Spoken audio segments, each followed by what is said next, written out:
Good evening. I am Mark DeLossi, Vice President of Indiana Landmarks. We are your hosts here at the lovely Indiana Landmarks Center, and we are so glad that all of you were able to join us here this evening in this exercise in democracy. I am pinch hitting tonight for Marsh Davis, our President and CEO. He is traveling and gives his best wishes to both of the candidates this evening. So with that, I am going to pass it on to Tom Abeel, who is the current president of the Historic Urban Neighborhoods of Indianapolis and a proud Woodruff Place resident. Tom?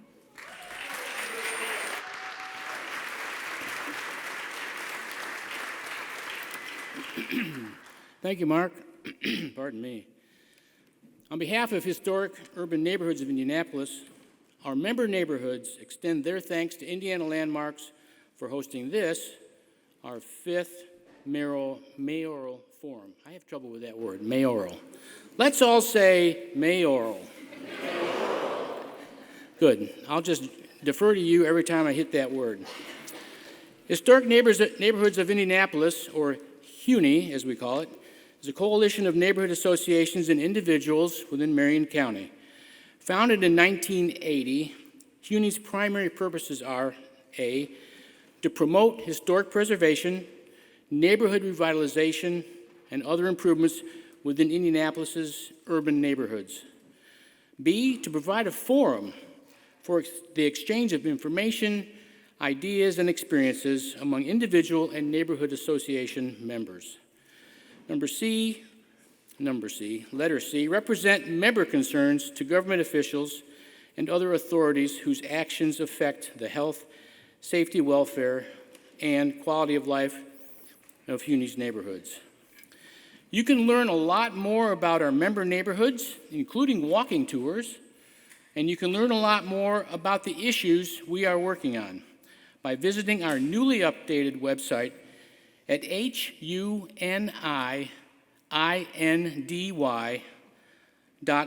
hunindy.org. With that, let's welcome our candidates to the stage, Mayor Joe Hogsett and Mr. Jefferson Shreve. Gentlemen.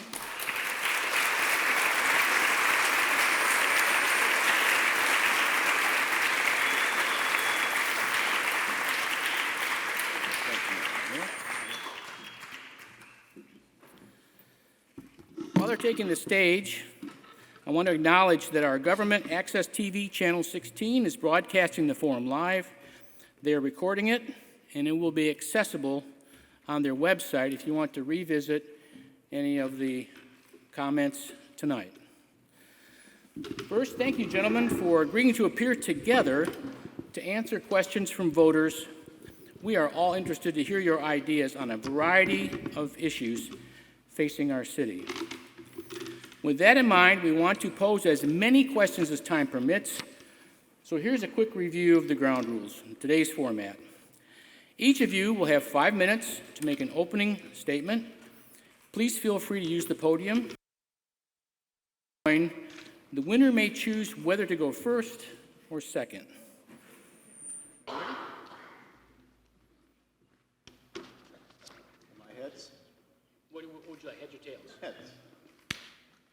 Tails. Mr. Mayor, would you like to go first or second? I'll go first. You'll go first. Okay, well, this is not quite ready. Okay. The mayor's going to go first, and then Mr. Shreve will start with, he'll be able to start with the closing statement.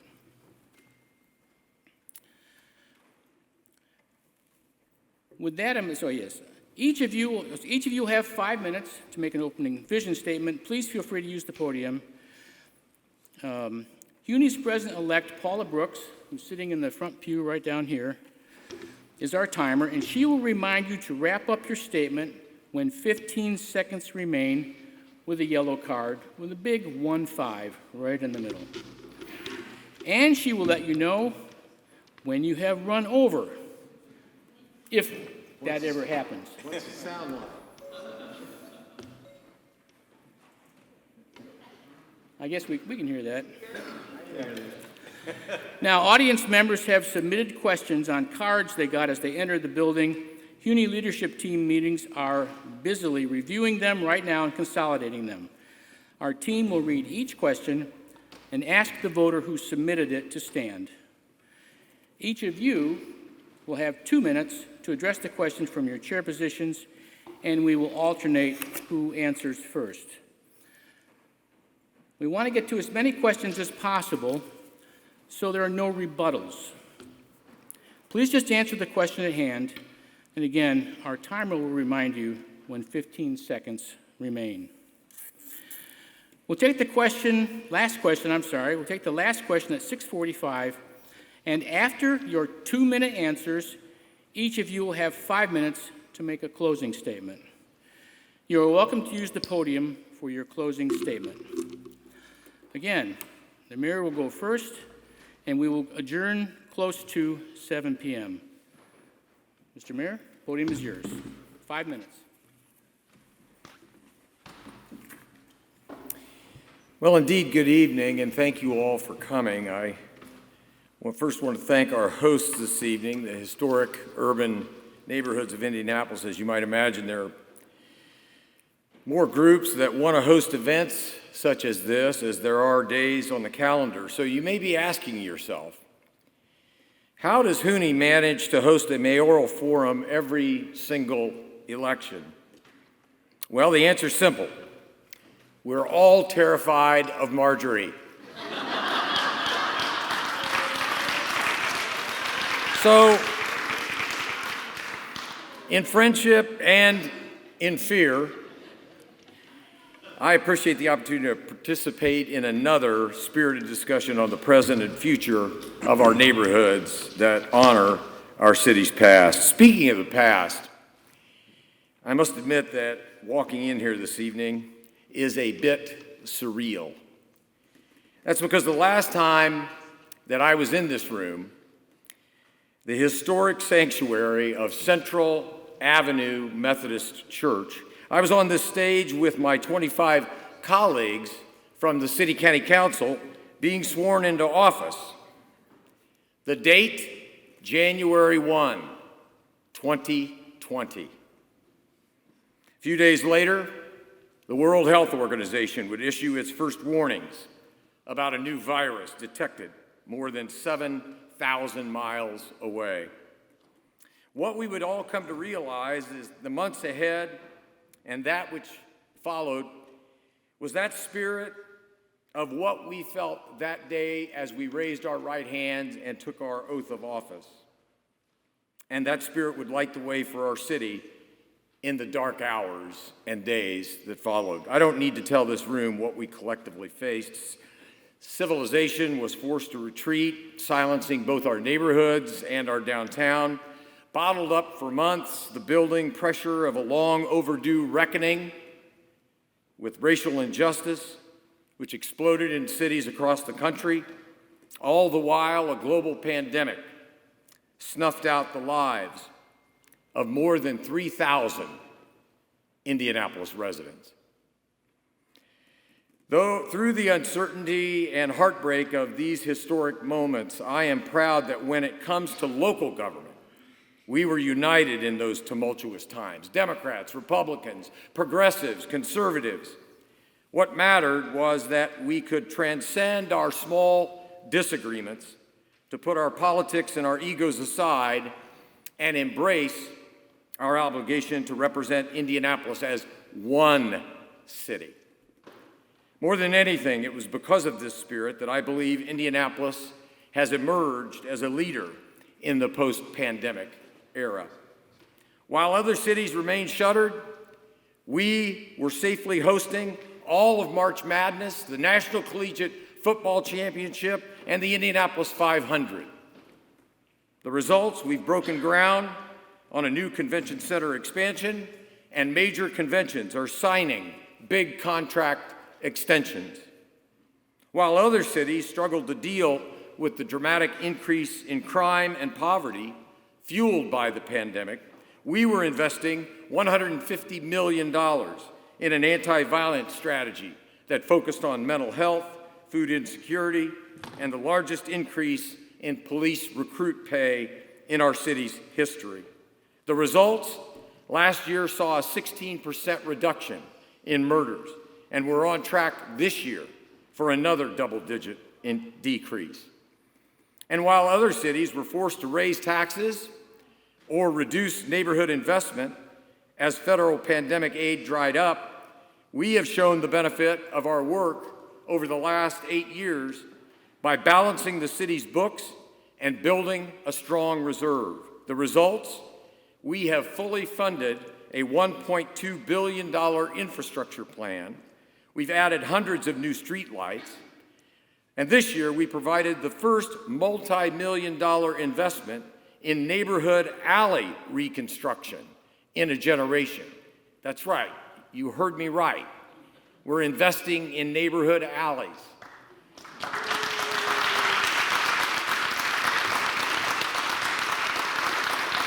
I'm running for a third and final term because I'm excited about the progress we're making, and I want to finish the job. Thank you very much.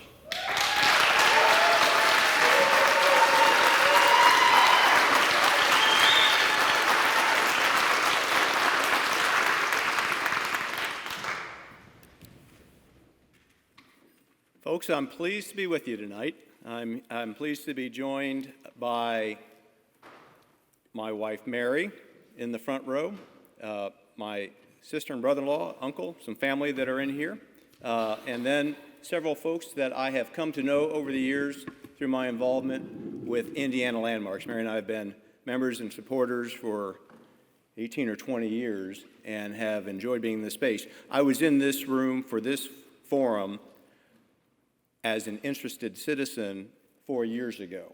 And I appreciate your engagement in this process.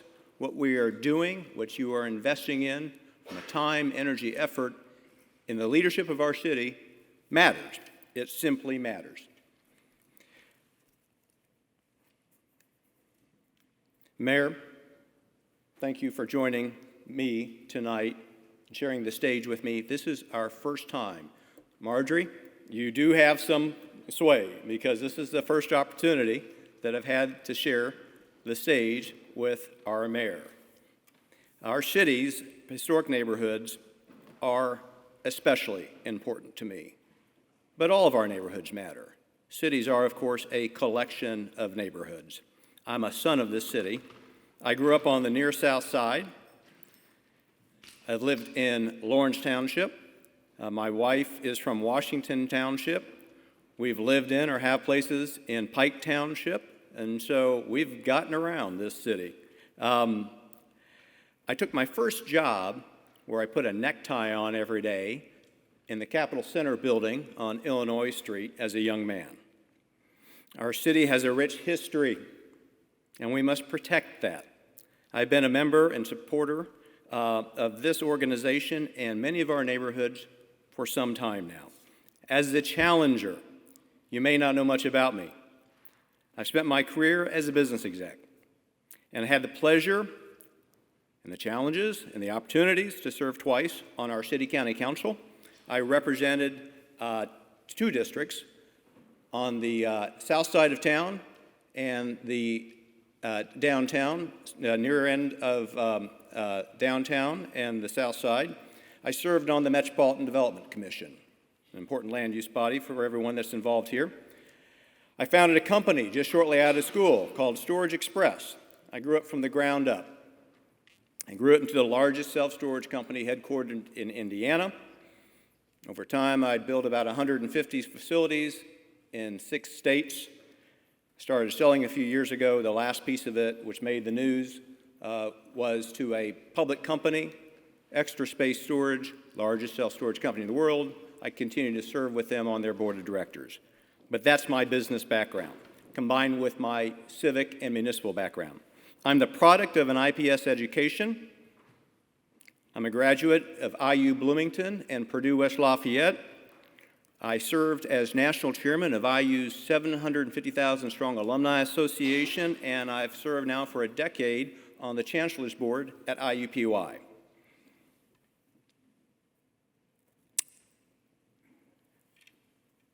Preserving the integrity and personal property rights of our neighborhoods is a priority of mine as a citizen and certainly as a candidate for mayor of Indianapolis. I'm looking forward to the opportunity to discuss the issues that are important to Indianapolis and affecting not just our historic neighborhoods, but our city at large. The mayor has tried to make this election about some other issues in this campaign, but this campaign is about our hometown and how we improve our neighborhoods. I'm looking forward to the opportunity to speak in complete sentences tonight. Mayor Hogsett has reduced me to some edited sound bites in some of the ads, which have become a little sharp-elbowed in what is candidly a competitive mayoral race.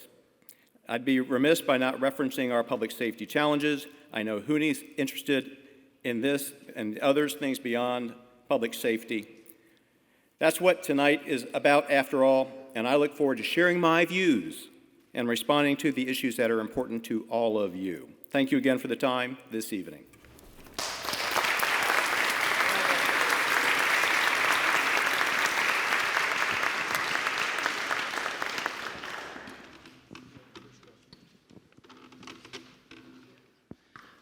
We're ready for we're ready for questions. So each of you again will have 2 minutes to respond.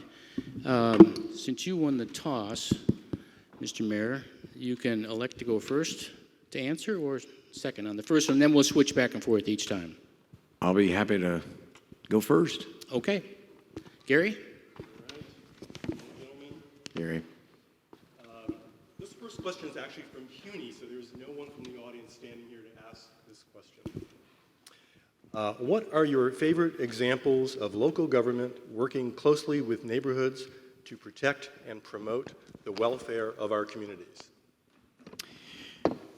Well, it's a very good question, and I think it could take a lot of different forms. But I think in the 8 years that I've served as mayor, we have been very, very engaged in neighborhood infrastructure improvements, working with neighborhood associations, homeowners associations, partnering with them to provide some DPW dollars as well as neighborhood matches to install infrastructure that neighborhoods profoundly need and they want updated. So it's that partnership, the close partnership that we have made in our roads and our residential streets. I might add that over the last 3 to 4 years, the Indianapolis-Marion County City County Council has appropriated over $100 million for residential road repair, i.e. neighborhood roads,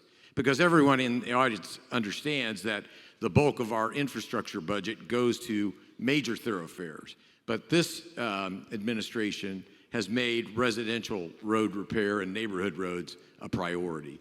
I'm proud of that.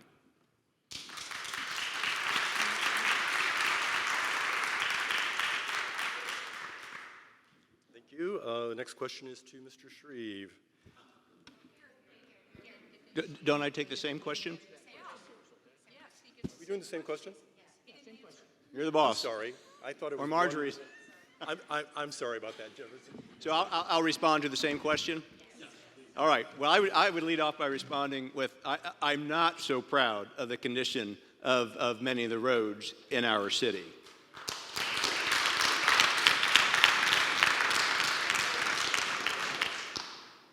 I'm not going to lay the blame for all that at the mayor's feet. This is a funding challenge, but we don't have bragging rights in terms of the infrastructure, the roads that we drive across through much of our cities, whether they be arterial or secondary or neighborhood streets. We've got a lot of ground to make up. I had the opportunity as a district councilor to work at a more granular level, but the question is, what am I proud of? Well, I'm proud of the neighborhoods that I represented, particularly in what was still, the lines are about to be redrawn, Council District 16. Bates Hendricks really made some progress. Fountain Fletcher really have improved and made progress in Fountain Fletcher in my time in service. The Old South Side, my mom and dad met at the old Sacred Heart High School. Sacred Heart Parish is still there. We secured a Lift Indy grant when I was on council, and the mayor, of course, was with us with that announcement. And it's been a slow slog to get South Meridian Street built out and opened up. Too slow in my opinion, but I am very proud of the headway that we're making in some of our core neighborhoods, which very much are part of what we're talking about here with HUNI, in the parts of the city that I had the opportunity to represent in my time in service. And I'm looking forward to the opportunity to amplifying that countywide beyond just a district.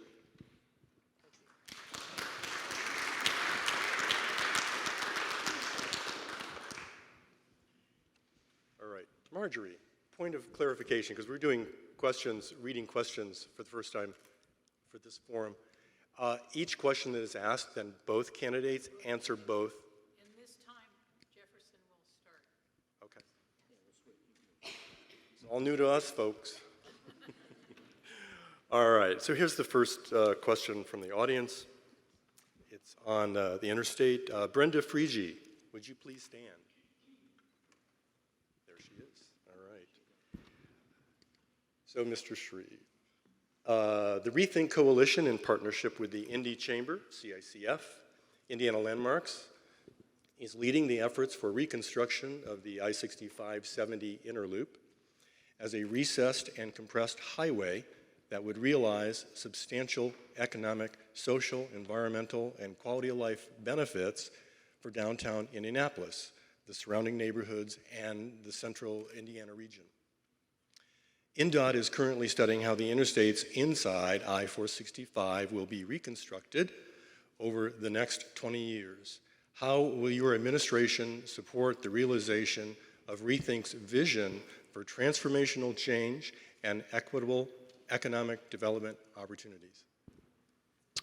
Brenda, hello. We didn't get to say hello on the way in, but we are friends and we're involved together on the work of the Rethink Coalition, an organization that I served with on their board and was actually treasurer. I stepped down when I filed for my candidacy. So the work of Rethink is of keen interest to me, as it should be to all of us in this room, because our urban neighborhoods fall within the inner loop. Rethink came together as the design work was well underway on the north split, which is just outside the window here, and we've got some good things done, from the compression of the footprint of the north split and the design infrastructure for that. But the big opportunity is ahead of us, and I came engaged in part because I represented the south side of town, where we will rebuild the south split in the next several years. And we're getting in early enough from a design standpoint, and with benefit of money from Lilly and the Propel grant, to materially reconnect neighborhoods that were divided 50 and 60 years ago, and to reclaim property and to connect the city back again in ways that it wasn't. Will I be interested and engaged? Yes, I will. I have been. I'll remain so. I'll be a big advocate for it. I'm not starting from square one in terms of subject matter knowledge on this subject.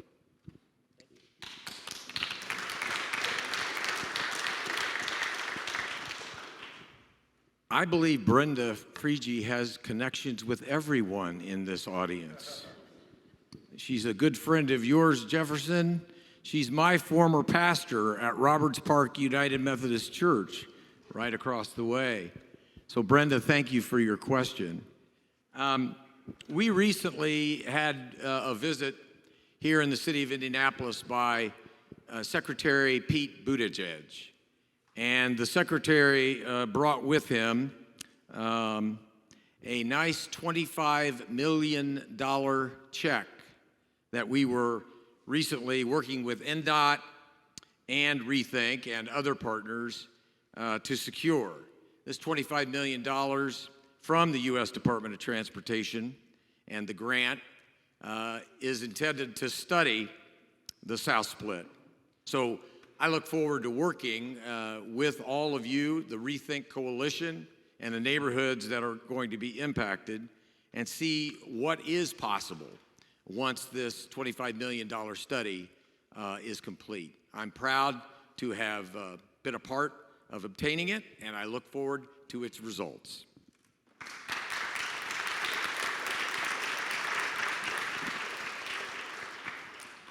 The next question comes from Dakota Palicki from Fountain Square, and it is related to short-term rentals. Short-term rental properties have presented several challenges for the city in the era of we are losing millions of dollars. We're losing millions of excuse me. I'm going to start that again. Short-term rental properties have presented several challenges for the city. We are losing middle housing, and neglect owners and operators have erected incidents of violence. What is your position on the ownership, operation, and regulation of short-term rentals? If elected, what will you do to address short-term rentals? Mayor Hogsett, you're first. Well, thank you. Within many urban neighborhoods, there is, as embedded in the question, a growing frustration with the lack of city regulation and legislation to help regulate short-term rentals. Roughly half of the properties are not owner-occupied. They are oftentimes not even locally owned. They're scooped up by out-of-state interests. During the pandemic, some short-term rentals began to be used for purposes beyond the industry's original idea and intent. And they became places for local parties, and that is a cause for concern and our attention. State law preempts local units of government from imposing regulations to prohibit or discourage homeowners from renting their properties. My administration has been and is working to enact and implement the registration and permitting program that is allowed under state law. This will help us track changes in the history and the industry over time and focus our attention on those properties and those property owners who are not being good neighbors. Hold them accountable. That's what this administration is committed to doing. We may need a little help from the legislature in that regard, but this is not the only topic in which you'll hear me say that.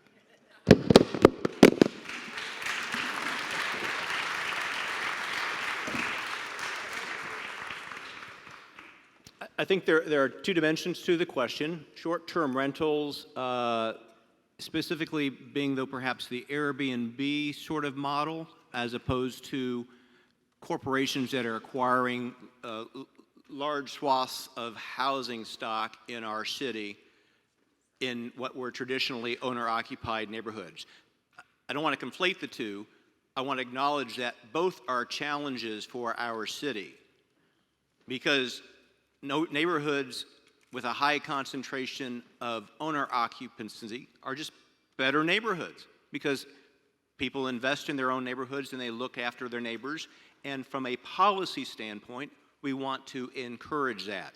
The Airbnb phenomenon started out innocently enough, but when we're close into the city core and amenities that would attract people to come in for a weekend or so, there's an incentive for people to acquire houses just to rent them out. And corporations are increasingly doing that. It is a problem, because you in your core neighborhood can look around and a half dozen houses around you are occupied from one week to the next by different people that are using it for parties or whatnot, and that does create a problem. I will work for efforts to curb that while recognizing that efforts by our council, our administration in the past, have proved time and again fairly toothless. We had the landlord registry that came through when I served on council, and that was in function, part and function of the State House. Representative Moed, I think, sponsored that. I supported it, but there's no teeth to it. And the good actors register and play by the rules, and the bad ones don't. And this administration hasn't had the staffing from a code enforcement mechanism to get the job done.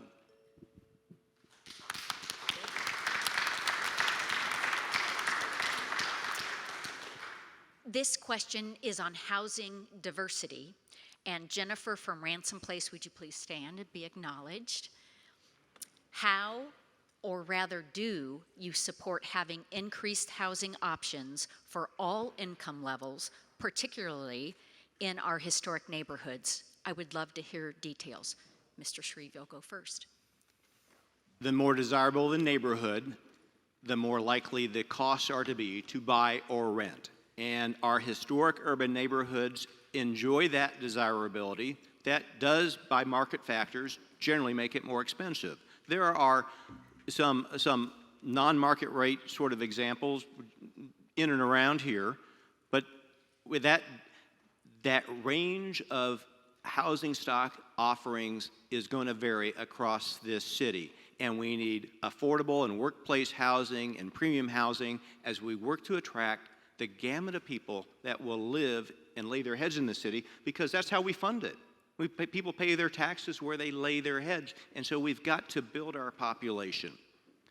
But there are parts of our city that are ripe for redevelopment, for affordable market-driven housing, where we need to open things up, loosen the floodgates, so areas can be redeveloped. On the south side, in part of the district I formerly represented, PEDCOR has been working for years to get a project out of the ground right off of 465 in an area ripe for a redevelopment. We've got dead retail pads around some of our former shopping centers that I'm eager to see redeveloped. The infrastructure is there. Our district schools are well under capacity, and those are the places to incent developers on a market basis to come in and bring that replacement housing stock that we need. Supply has to catch up with demand. Otherwise, we're going to continue to see rate growth, rental rates that have averaged 8% for the past few years.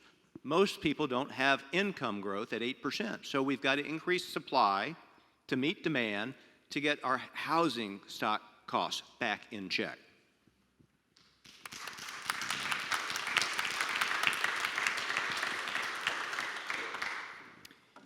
Well, we aspire in Indianapolis to be a place where anyone can live, where you want to, whether you're a first-time homeowner, whether you're a renter, whether you're a family, and ensure that we have plenty, as Jefferson mentioned, supply of high-quality options at all levels of income, affordable, workforce, as well as market rate.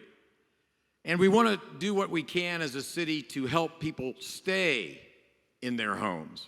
And that's why I was proud that the City County Council this past May passed a property tax relief program that was a property tax benefit to 90% of Indianapolis homeowners.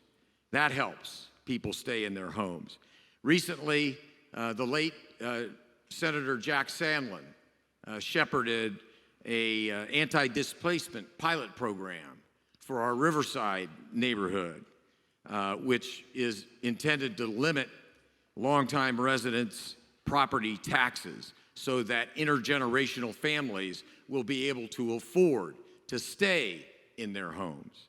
And we're also working with the Department of Housing and Urban Development on a plan to secure better operations management for the Indianapolis Housing Agency. So all of those things combine to show that this administration has been and will remain committed to all levels of housing that will allow any resident of the city of Indianapolis to call their home a home and stay in their home.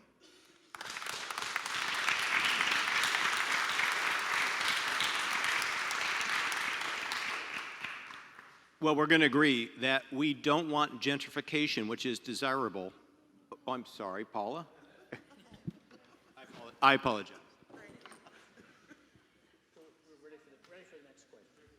And Gary, I'm sorry as well. That's okay. excuse me for a moment. Well, we're here sorting questions, so we're kind of out of the flow at times. And we haven't done this for 4 years, so we're a little rusty ourselves. So this first question is from Cheryl, and I don't want to massacre your name, Laux, Laux. Stand up, please. I believe we're going with Mr. Shreve, correct? Yes. All right, so, Is it my turn? yeah, Is it me? you answered. First? I don't remember. Who?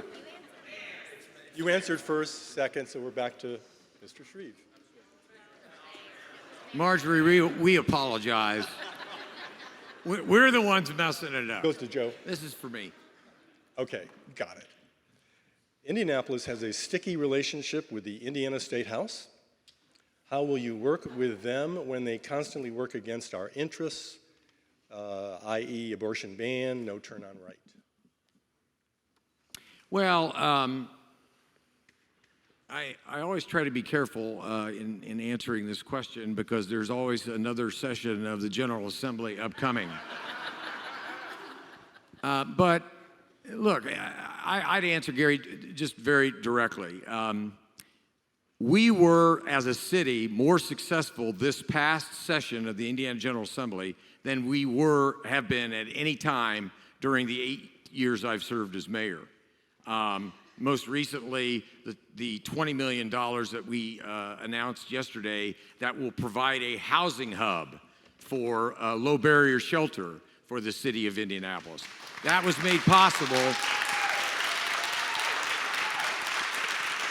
That was made possible by the Indiana General Assembly. I've taken them to task on the road funding formula. But to directly answer your question, and probably more indicative of anything else, is the fact that while I've served as mayor, we have worked together, Republicans and Democrats alike, to pass 7 consecutive fully balanced, fully funded city budgets.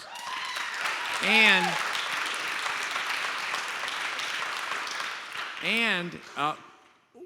2 of those budgets passed unanimously.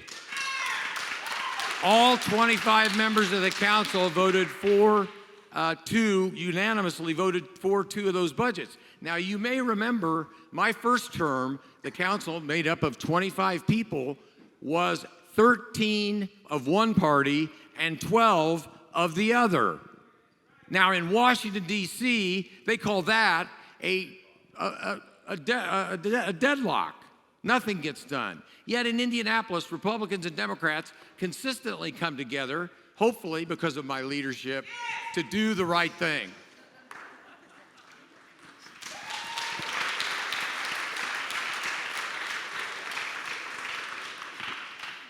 And Mayor, I supported your budgets and the funding for resources that we need to deliver for the citizens of our city, including the biggest slice of it, which is public safety, which we have underperformed and underdelivered despite providing the funding for that.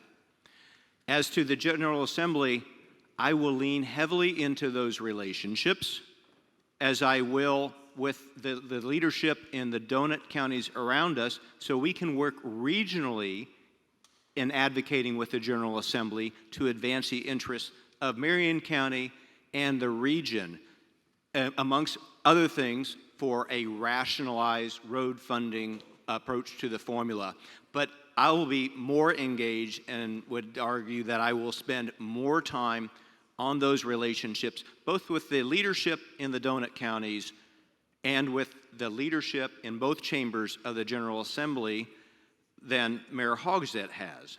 Because there's no path to solving some of our fiscal challenges in Indianapolis without working through the State House, and we do recognize that.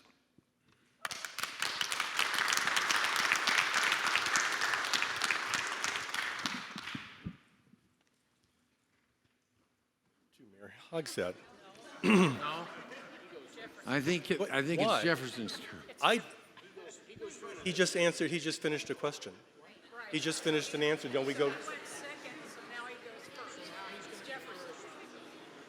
You guys we have not figured this out. So whoever is to answer this question, this question is on road safety, but it also includes pedestrian and cyclists. Cliff Mersiglio, are you in the audience? Please stand. Near East Side. We have made promises to fix the roads and make them safer. The last several weeks have been the most dangerous weeks in years. When are we going to take this seriously? Cliff, we take it seriously now, and we need to, because it's been an acute problem and front and center, or should be front and center for a lot of us.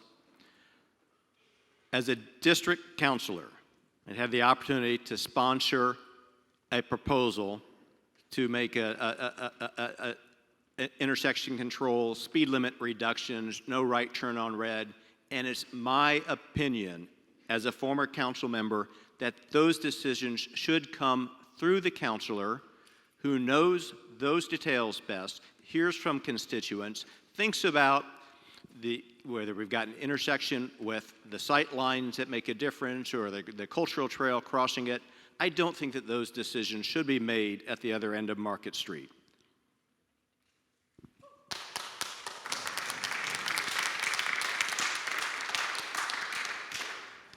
Well, this administration is dedicated to improving pedestrian safety. We've expanded our trail network, as an example, by more than 20 miles. We have appropriated and invested in new bike lanes. We've provided sidewalks where counselors have made requests.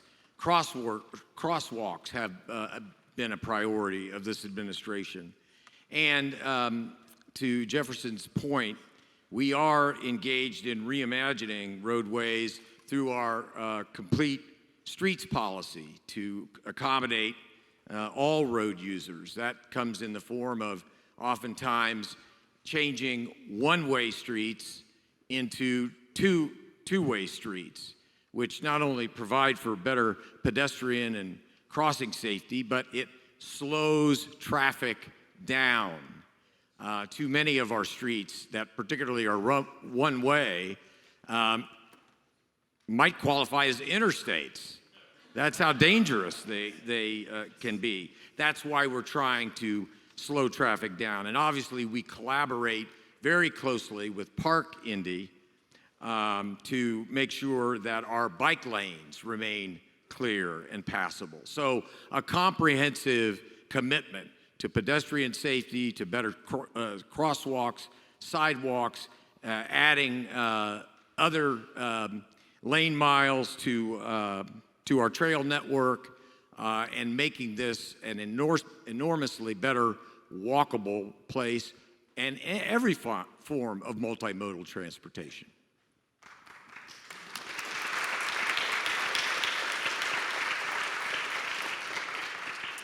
This is a question on diversity. It comes from Jeffrey from Cottage Home. Jeffrey, please stand and be acknowledged.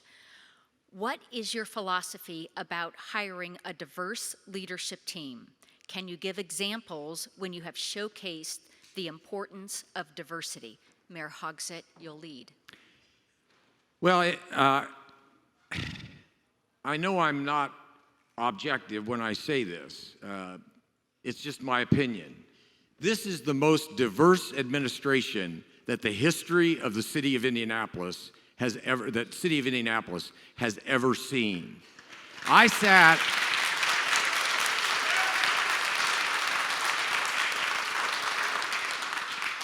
had a cabinet meeting Wednesday morning, the last Wednesday of every month. Our cabinet gets together. And as I sat there this past Wednesday morning with 30 cabinet members present, over half were women. A full 44% are people of color.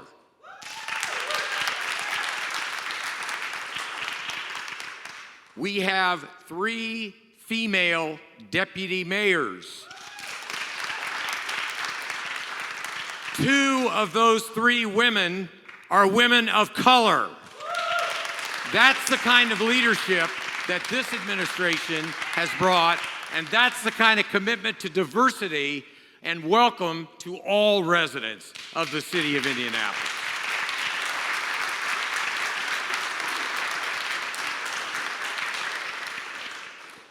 The city is hungry for talent, and I will be colorblind in standing up talent in this administration.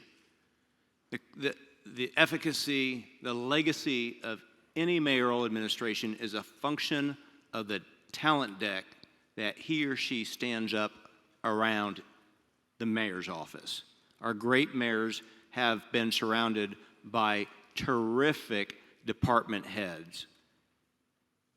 I will be colorblind with respect to talent, where we can clearly, by the numbers in large swaths of our city, citizen-facing, do a better job than we are doing is in the representation of, for example, the IMPD, which doesn't reflect the complexion of our city that the officers serve. And I think that those citizen-facing components of the big swaths of our population aren't nearly representative of the diversity that we have in this city. Even this South Sider has seen a terrific growth, for example, in our Burmese Chin population. In the Far East Side, we've got a fast-growing Vietnamese population. And so it's a diverse city. It's not just a black or white, but it's brown and all over. And we need that talent. We need these people. We are hungry for them and want to be a welcoming city for all that are going to lay their heads in our town and pay taxes.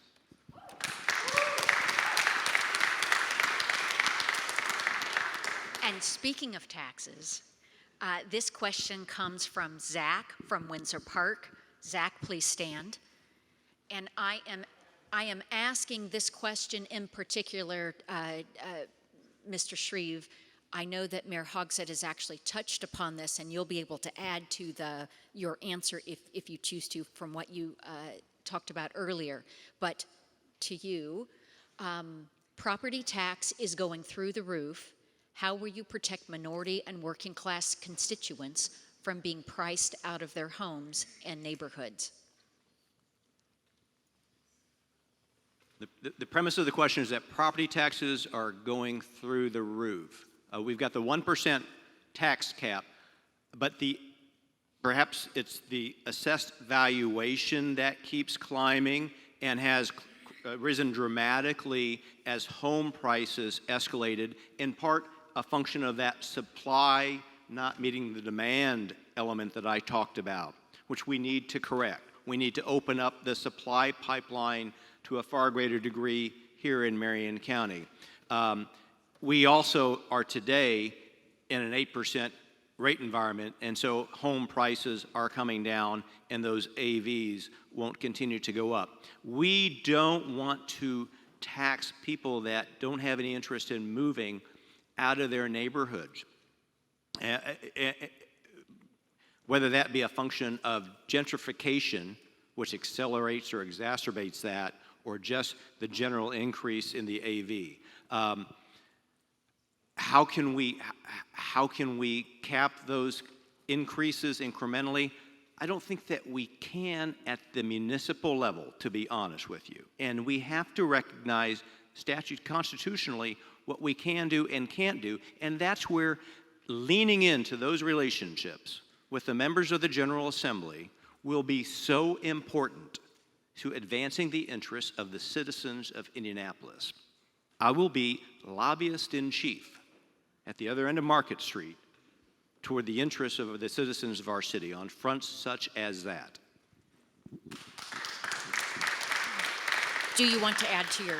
Yeah, I just simply reiterate and reemphasize a couple of specific efforts that we have made. I am proud, very proud, at a time when the AVs have been rising and people have felt a bit pinched by the property tax burden that the council, on a one-time basis, it's not a continuing property tax benefit, but I think that most property taxpayers appreciated this May, that one-time grant. Instead of increasing taxes, people came up to me and said, "You're actually lowering taxes. What's up with that?" And I said, "Well, we don't want you to be taxed out of your home." I also want to reemphasize that even though many legislators have, over the period of time, tried to make anti-displacement programs available to neighborhoods that are facing this challenge, because of Jack Sandlin's leadership, the pilot program that we have implemented in our Riverside neighborhood, which ultimately, if successful, and I think it will prove to be, may very well be the template that we can scale up to other neighborhoods that find multi-generational homeowners at risk for staying in their homes, the homes that they've owned for years, and displaced by the process of gentrification.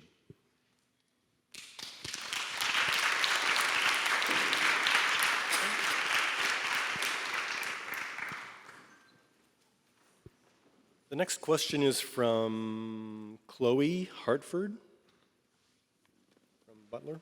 Right behind you, Gary. Right behind you. Thank you. This is an infrastructure road question. So everyone wants to drive on smooth roads. What will you do to make sure that the city gets more infrastructure funding from the state? Well, let me begin at the beginning.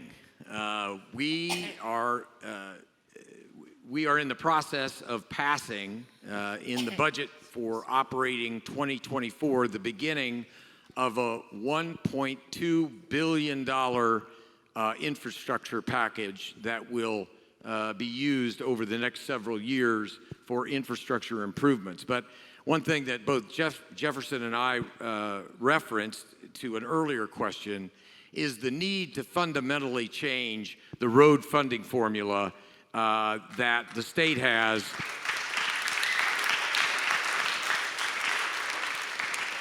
Per capita, the county in Indiana that is #1, gets the most per capita road funding, is Ohio County. The county seat of Ohio County is Rising Sun. They're #1. And by the way, they also have a casino down there. That's a double bingo. Do you know which county is 92nd in road funding per capita? Marion. We've got to change the road funding formula, and we've got to do it now.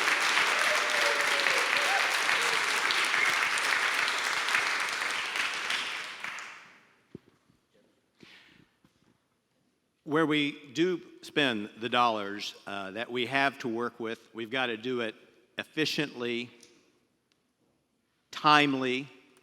I think our city takes too long, time and again, with our infrastructure improvement projects.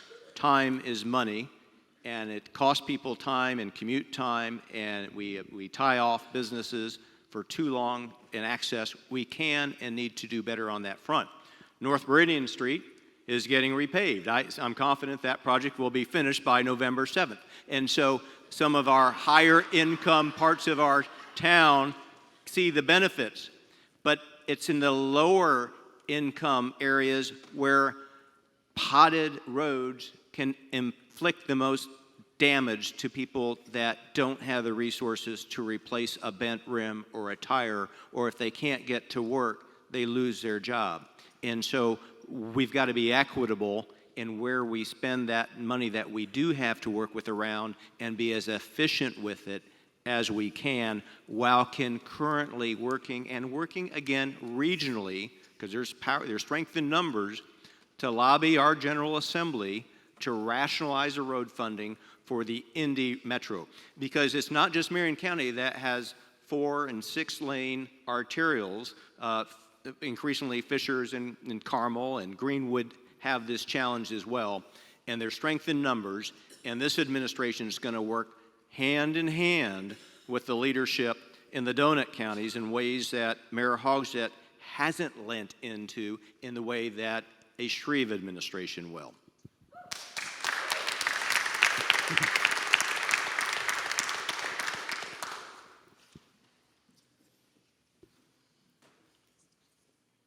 The next question is from David. Please stand. From Lockerbie. That might help. Okay. What can you do to address crime in Indy? Many don't feel safe, and there's a homicide on the news almost every day.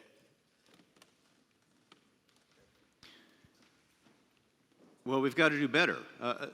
The mayor talked about double-digit growth, but I mean, it sure doesn't feel that way.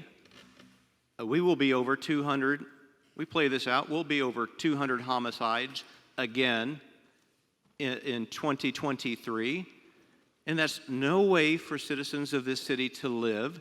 It's not right. We shouldn't become accustomed to seeing the headlines on Fox 59 every morning or every night, and yet we've become almost numb to it. This past weekend was terrifically bad. 6 shootings, 1 fatal. If it weren't for the good work of Eskenazi, these numbers would be so much worse. And I talk to people moving around this county time and again that say, I just don't go downtown anymore. We do hear that. Real or perceived, we've got a public safety challenge that I will be front and center in pursuing vigorously, where the Hogshead administration has been unable to get the bench strength up with the police force that we need and the leadership in place and retain our officers. Yes, we're hiring. We're always hiring, but we are not retaining. We have fewer officers on the force of the IMPD today than when Mayor Hogshead took his first term. Ladies and gentlemen, we need that talent. We've got to keep the talent. We've got to do better.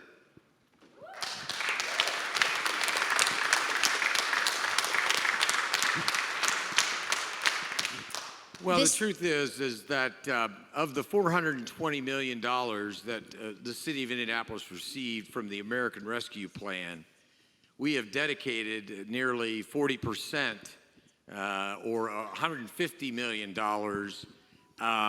to over 3-year period, 2022, 2023, 2024, to heightened public safety. And it is starting to pay off. Now, let me be careful. A homicide is, in my estimation, immorality, right? It pains me as mayor whenever there's one homicide. But the truth, Jefferson, is that our investment in public safety over these 3 years, which includes $15 million each of those 3 years, in neighborhood and community-based anti-gun violence, anti-crime efforts, are paying dividends. The statistics are very positive. As I said, 22%, a 16% reduction in 2022 in the number of criminal homicides in the city of Indianapolis. Even though it's only the end of September, we are well on our way to yet another year of double-digit homicide reductions for the city of Indianapolis. But it's not just homicides. It's all forms of violent crime. It's non-fatal shootings, down. It's robberies, down. It's burglaries, down. It's assaults, down. It's carjackings, down. The statistics don't lie. We're headed in the right direction, and we're headed in the right direction because this administration made this commitment during the course of the pandemic.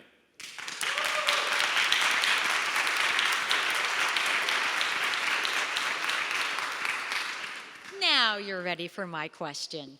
And this is related to Spark on the Circle. It comes from Alex in Cottage Home. Alex, please stand.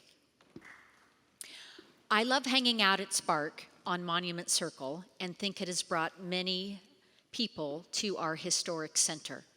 I'm going to insert in there, at today's State of Downtown, it was announced that Spark has attracted 35,000 people to downtown. Do you plan on continuing this program as mayor? Why or why not? Yeah, I believe in Spark. I believe that open public spaces, particularly in the downtown area, are critical to our downtown's resiliency. And of course, Spark is embedded on 1/4 of the Monument Circle. But I think given the assessments that will be made at the end of November about the public's use of Spark may very well give us a roadmap to what we do, whether we expand it, whether we close the circle altogether, how to make and how to utilize public spaces in our downtown area. I'm very proud, by the way, it's not Spark directed, but the opening of the Bicentennial Unity Plaza over near Gainbridge Fieldhouse, another great example of open public access. The upgrades that we're going to be doing on Georgia Street are going to be critical to our downtown revitalization and vibrancy. So yes, in short, I support Spark, and I look forward to seeing what the statistics say at the end of this season to help guide us into future decision making and encouraging greater people coming downtown. And I just take one issue with Jefferson's characterization.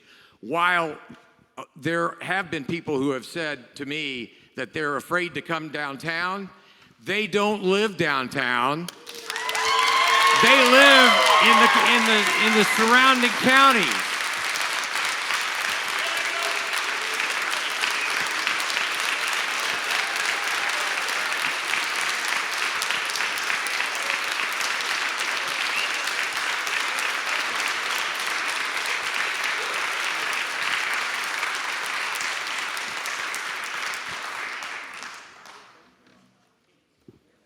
I'll respond to Spark, but let me lead off by saying that downtown should be all of our neighborhood, regardless of what part of the city that we live in.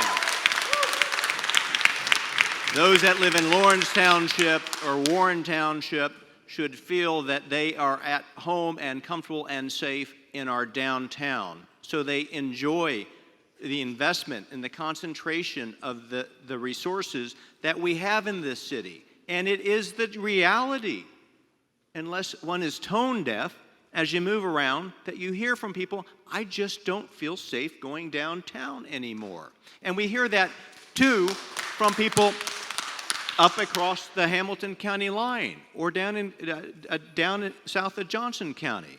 We need them, we want them to come in here because we have invested so heavily in our downtown infrastructure, our sports facilities, and our CIB. Spark.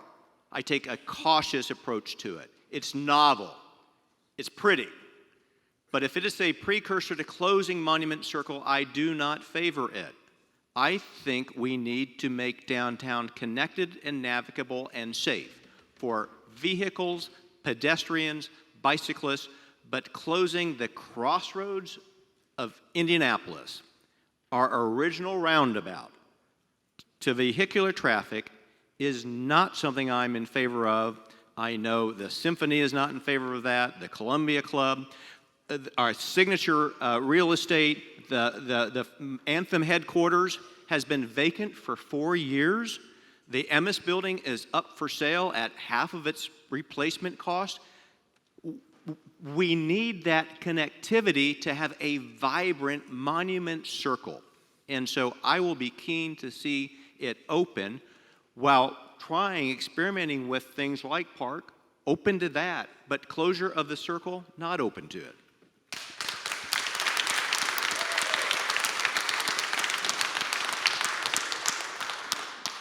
How about just 25% of the circle? Can I sell you on 25% of the circle? May I respond? The reality is, it's not a... Okay, Paula. Sorry. Now Marjorie is mad at me. Okay. This question is about animal welfare and the city shelter for animals. Justin Allen from Heron Morton Place, please stand. This is your question. Our city is facing an animal welfare crisis. The city shelter is overwhelmed and our streets are overrun with dogs.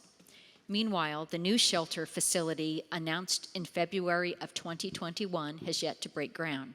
How will your administration fix this crisis? Mayor Hogsett, I believe. Second question, it is Mr. Shreve. Yes, ma'am. Thank you. The condition of animal care services in our shelter is shameful.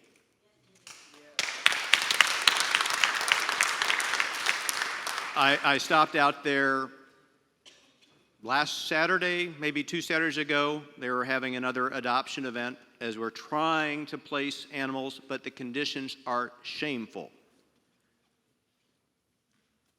And the intake is below, I think I heard 40% below where we once were, and the placement percentages are way below where we once were in our city. We put dogs and cats down, we put them in black trash bags, freeze them, and wait for DPW to come pick them up and take them to the dump. That is not the city that I want to lead in that fashion. It is inhumane. We can and need to do better. That is a leadership and a management deficit, both at the director level and under the Department of Business and Neighborhood Services, where it falls under, and ultimately the responsibility of the mayor. What we have today, from an animal care services standpoint, is simply shameful.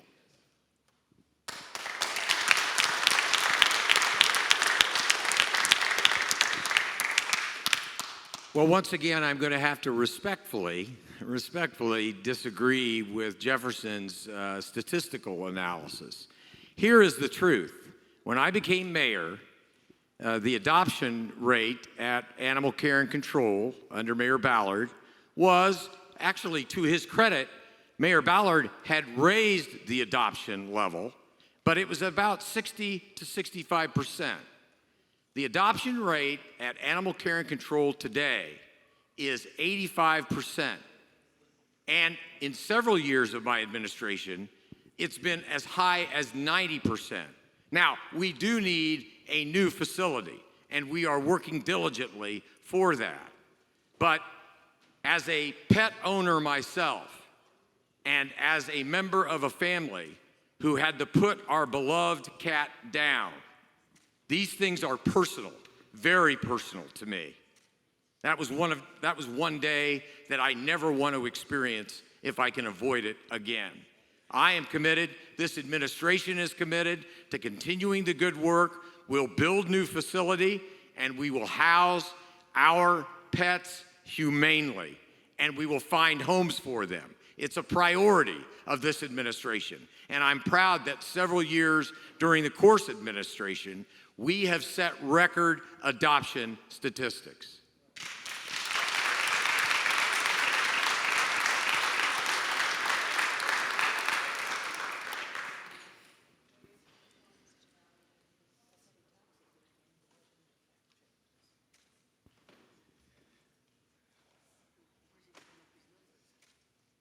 Let's start with a question from Murphy G.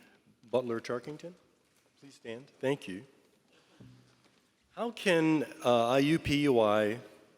IUPUI split be used as a reinvented asset to the city of Indianapolis?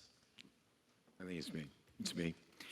I think that's a great question. I think that the decision made by President Daniels and President Whitten to separate the two great state universities, and I want to be careful that I get this right, into Purdue University at Indianapolis and Indiana University - Indianapolis. This is a period of time of real transformation, not just for those universities, not just for higher education, but it gives us the opportunity to connect those R1 research magnets to 16 Tech. We're in the process of connecting the two by the bridge over Fall Creek.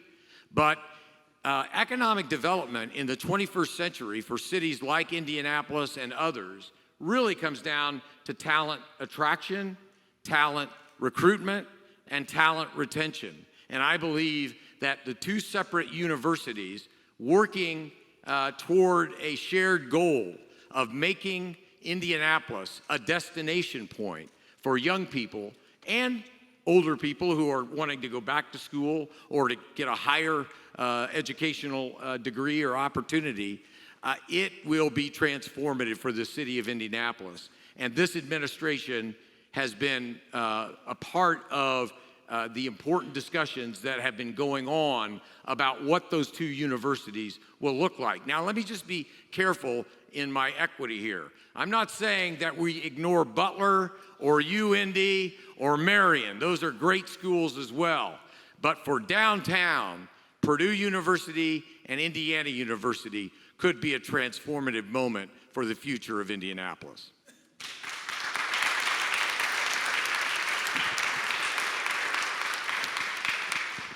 I articulated much of this recently because I think it's potentially our next big thing for Indianapolis. That amplification of two stand-up Research One universities in Indianapolis can give us that gravitas that can equal what Ohio State University has been on the north side of Columbus, Ohio.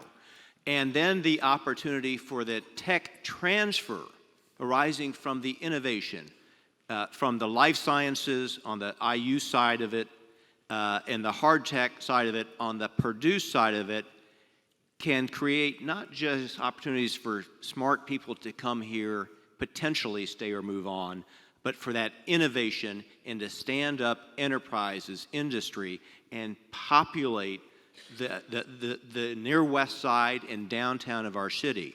West Street is something of a divide. I'll be eager through my administration to work to figure out ways to connect the campus into downtown as we really blow it up. And Purdue will be incented, released in a way to up their investment in and the mayor had the vernacular correct, and it is tricky, Purdue University at Indianapolis. But I think it's going to, over the next 10 or 20 years, prove out to be our next big thing. And the Shreve administration is going to weigh and lean heavily into this. I've been at most every meeting of the Chancellor's Advisory Board over the past several years. And Mayor, you have an appointment to that board by virtue of your position, but I don't think we've ever met at one of those meetings. I'll keep turning up or send a chief lieutenant because it is that important to the future of Indianapolis.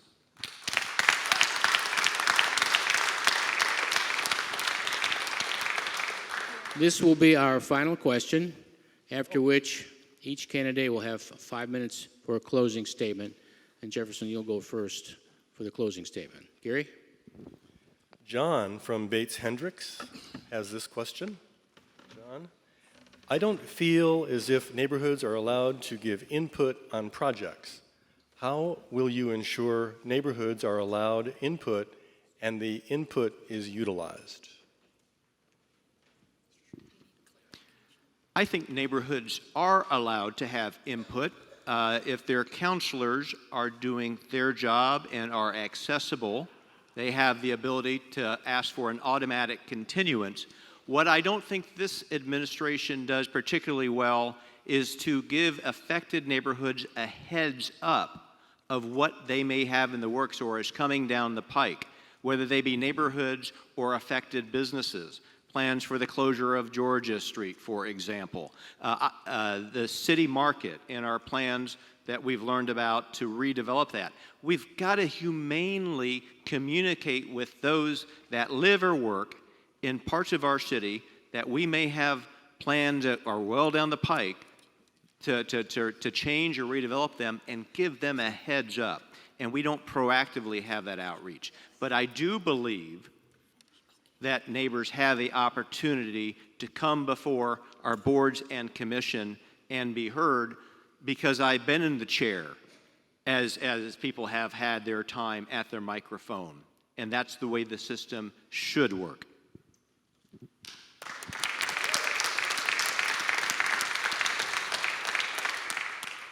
Well, I agree with Jefferson to the degree that he has articulated the importance of city councilors to the process of neighborhood representation, the outreach that the mayor's office through its mayor's neighborhood advocates does. There's a multiplicity of different ways that the needs of neighborhoods are heard and can be heard. I would simply reiterate a point I made earlier, and that is using the budget as a tool of assessment. When you are able to pass with broad bipartisan support 7 consecutive fully balanced and fully funded budgets, and that broad bipartisan support is being given because the city county councilors are A, active, B, they believe that the budgets and the things that they are being asked to appropriate for are going to be well received by the constituents that they represent. So I'd simply point out one last time that I am proud of the record that this administration has had for 8 years in bringing together broad bipartisan support for our neighborhoods through the representation that they receive from our city county council.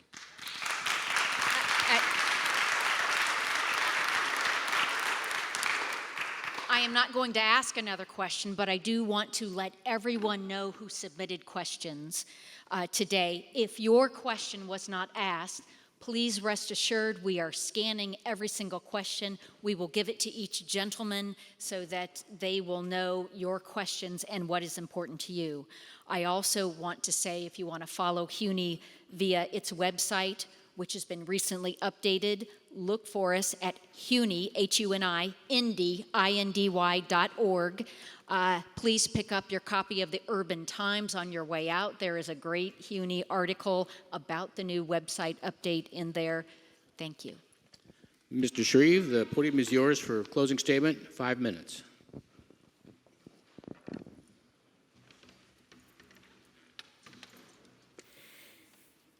Well, thank you for hosting us tonight and putting up with some of the back and forth and the timing as we work to get the cadence of this program out and down. But this has been a terrific and an important opportunity, and I'm grateful for it. We've heard some honest agreement and disagreement tonight from 2 candidates, an incumbent and a challenger, and the way our city will move forward. Competition is good.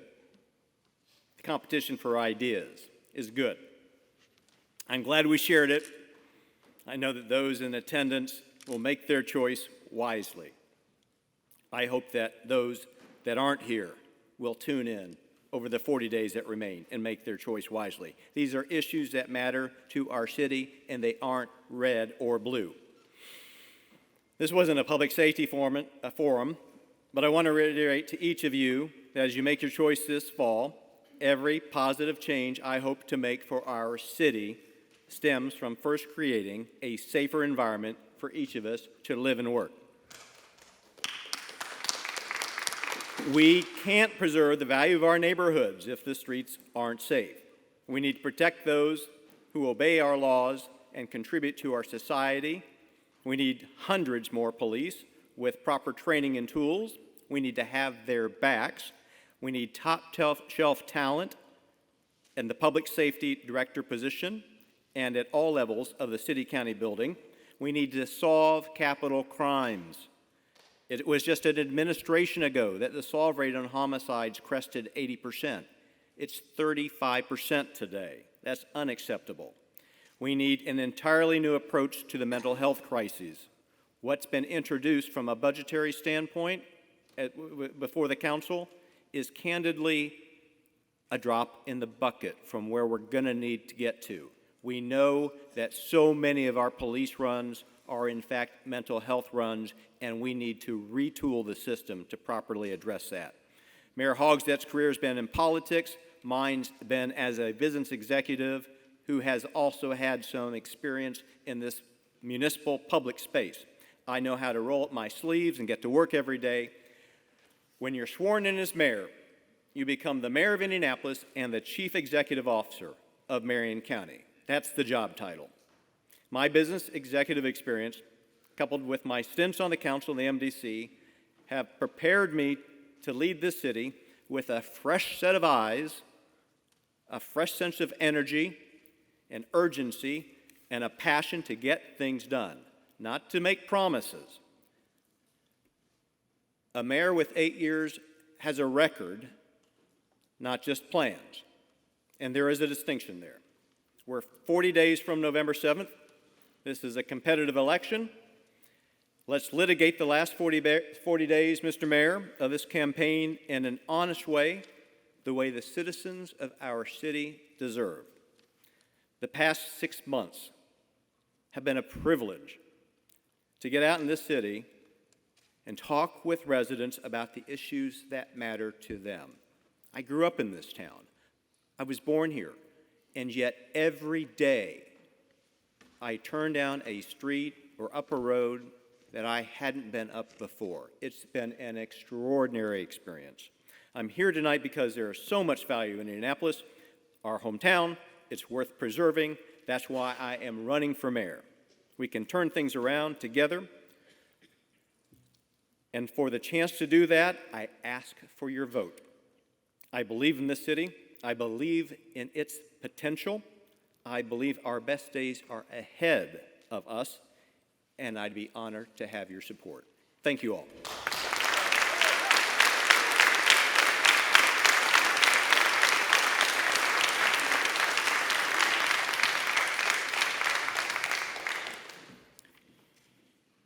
Well, once again, I want to thank the historic urban neighborhoods of Indianapolis for hosting tonight's forum. The broad spectrum of topics that we've covered over the last hour or so is evidence of why this event has become a standard bearer on how to convene a substantive discussion about important neighborhood issues. And I think it's fitting that tonight's discussion took place in what so many of us know simply as the Lugar Church, given the Lugar family's longtime membership at Central Avenue Methodist Church. In his long and illustrious career, Richard Lugar offered this city, and frankly our country, countless pieces of wisdom through his words, through his deeds. But tonight, I'm struck by perhaps one of the simplest lessons that Richard Lugar taught us. Toward the end of his life, Senator Lugar was interviewed by the Tobias Center for Leadership Excellence. And he was asked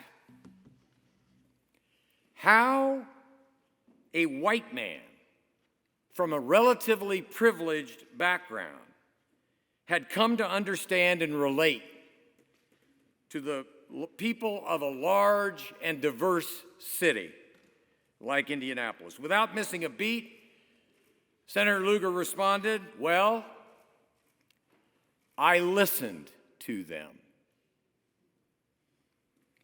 More so than anything Jefferson and I have said this evening, I will leave here having valued the chance to listen to the questions and the concerns of those in attendance tonight.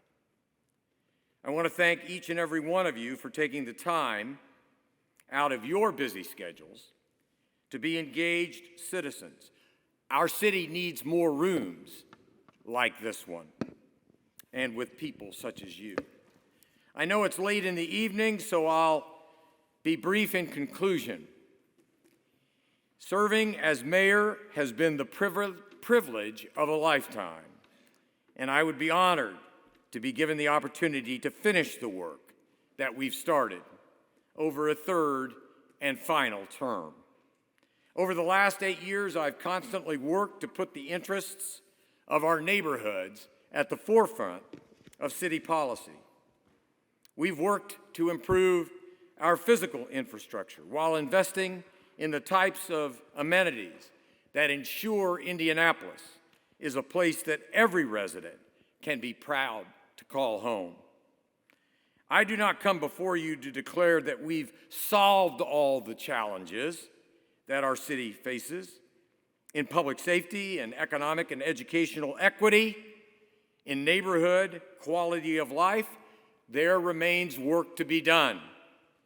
But I do come before you with the firm belief that the progress and the programs that we have put in place over these preceding years are making meaningful change toward our shared goal of a safe and prosperous Indianapolis for all.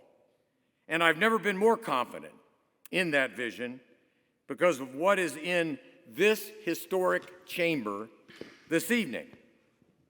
What gives me confidence is each and every one of you.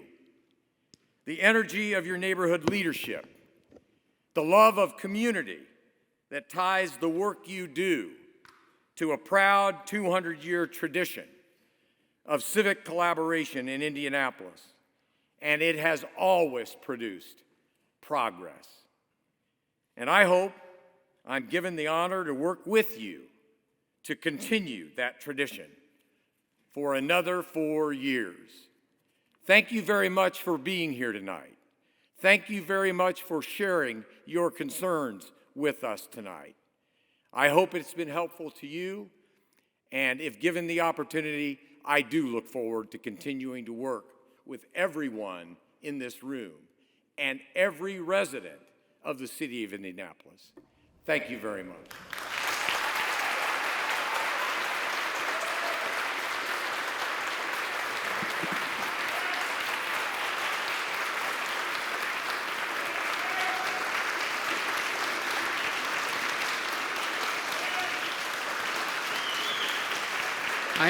I have a couple of brief closing comments.